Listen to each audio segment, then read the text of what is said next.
before through this nonsense. And okay, Where No One Has Gone Before was written by Diane Dooney and Michael Reeves. Okay, that's nice. So, yeah, I had tons of notes for that. So, yeah, I had 22 notes and 3 pages of that. Now, these notes for Hide and Q, which was, well, I'll get into who wrote that in a second. But guess how many notes that was, folks, and how many pages? You ready for this? My notes for Hide and Q were 8 pages and with 40 notes. Exactly 40 notes. So, holy! Now, hold on here. Do I got my Roman numerals right? Because I'm a bit of a perfectionist and I'm kind of weird, so I do my page numbers in Roman numerals. Let's see. That's the 5, which looks like a V, and then there's the I, and then there's 2 of them, so 5, 6, 7, 8. Yep, 8 pages is what that was. So my notes are completely scattered all over my desk now. Well, so Hide and Q is the story was conceived by C.J. Holland versus the teleplay was C.J. Holland and Gene Roddenberry. So that's great. There's definitely some heavy Roddenberryan stuff going on in this episode that we'll certainly get into. And I want to talk for a second about story versus the teleplay. And, you know, I once heard from, you know, a writer that a script is, you know, just a shooting script.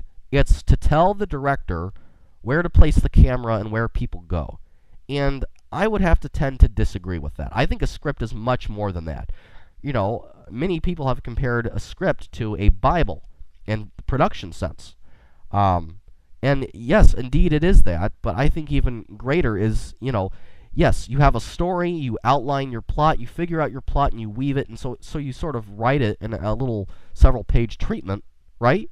And then you take that, and then in the process of a script, not only is that how it transforms into a visual narrative, in which there are certain processes that take place with shooting the cameras and actor placements, but here's the thing.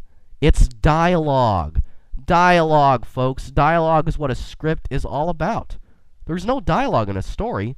The story tells you the essence of, well, exactly what it is, the story. And the script is the transition. It's the conversion, which makes it come alive. So there's 3 steps you take, right? You think it, you have a concept, then you develop that concept in the format of which you are going to present it, and then you take that, and then you do that, and you present it, and then, you know, you put it out there even more. You know, you just keep going, you know, from, you know, plot conception to script to acting and filming to editing, and then to airing, and then to putting on the DVD or whatever. It's just, it really is an amazing process, an unbelievable process. Incredibly painstaking. Anyway, story by C.J. Holland.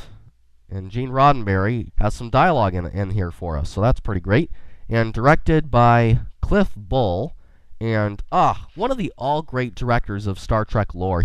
He has directed so many episodes of Star Trek: The Next Generation, and when I was going through Deep Space Nine for the first time, I've only seen the first couple of seasons. There's so much Star Trek I have yet to delve into. It's awesome.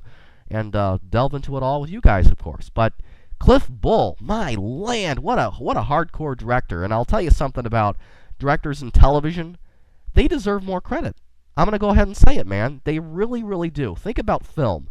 Directors get so much of the spotlight in film. It's a director's medium, right? It became that in the 1970s when everybody was rebelling against the studio system where, you know, like the corporate heads of the film studios were, you know, like, this is a Walt Disney picture. You know, that sort of thing. Well, now it's a J.J. Abrams picture, you know, right? Because it's the director. It's a director's medium. So it's really changed, but it's not like that with TV. You know, people would credit that to the executive producers and the writers, but more specifically the executive producers, right? And, you know, I that is true as far as creative input is concerned. But my land, I just wonder about the unheard stories of these directors who are the ones making the conversion process work. Who are the ones taking the Bible and putting it into practice, right? You know, the script and transforming that. I mean, in the behind-the-scenes DVDs, it's like, where's the directors? Where we're hearing from the writers, which is great, phenomenal. We're hearing from the executive producers, equally phenomenal. Actors, yeah, etc.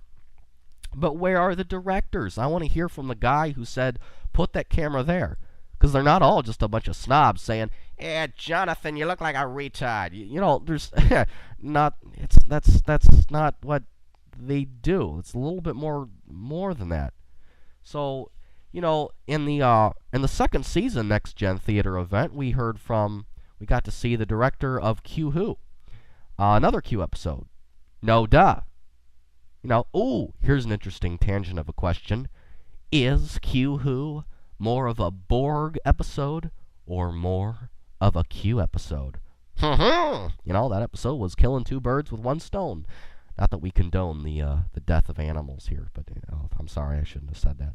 All right, yeah, and we got to see the director of that, and that was a lot of fun to see that guy. You know, the guy who directed that. So I think directors in television deserve more recognition, certainly, and their stories need to be told, because I'm sure there are plenty, man. How could there not be? And Cliff Bull, I mean, to have such a relationship with the show, has he ever even been in any bonus features?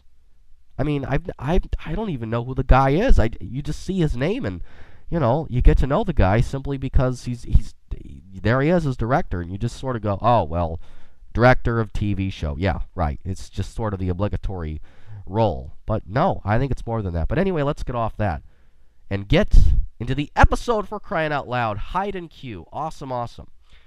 So Counselor Troy, I love Counselor Troy, and as I was getting ready to do this episode, I was like, oh, I can't wait to see Troy. She's so great, right? And then I realized, oh, when was Troy ever in the episode? And sure enough, when I started watching the episode back up again and writing down all my whopper of notes, you know, opens up with how countless episodes of Star Trek always do. They open up with a good old Captain's Log.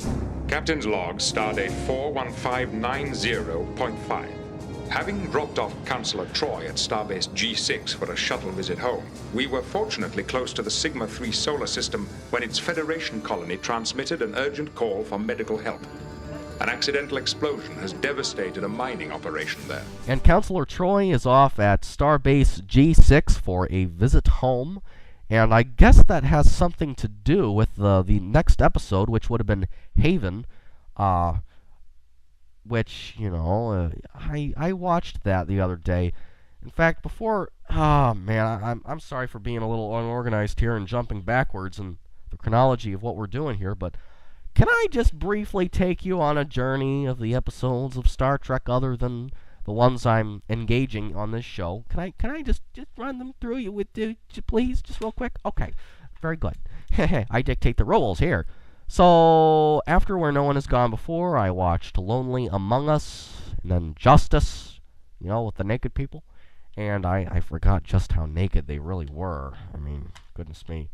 And well, shoot, all I have is that disc to refer to. What was the one that came after Justice? Because it wasn't Hide and Q. It was Lonely Among Us, was it?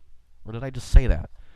Oh boy, I hope I'm right. No, I was wrong. I was completely wrong. Oh shoot, darn it, gee Wally wee whiz. All right. Well, anyway, I watched that one, and then I watched the one after Q Who, which was Haven, and that's how far I am in TNG season 1 thus far. And, you know, it's doing these episodes engaged is making me really live in single episodes, because you have a show with so many hours to view, and there's just too much, you know?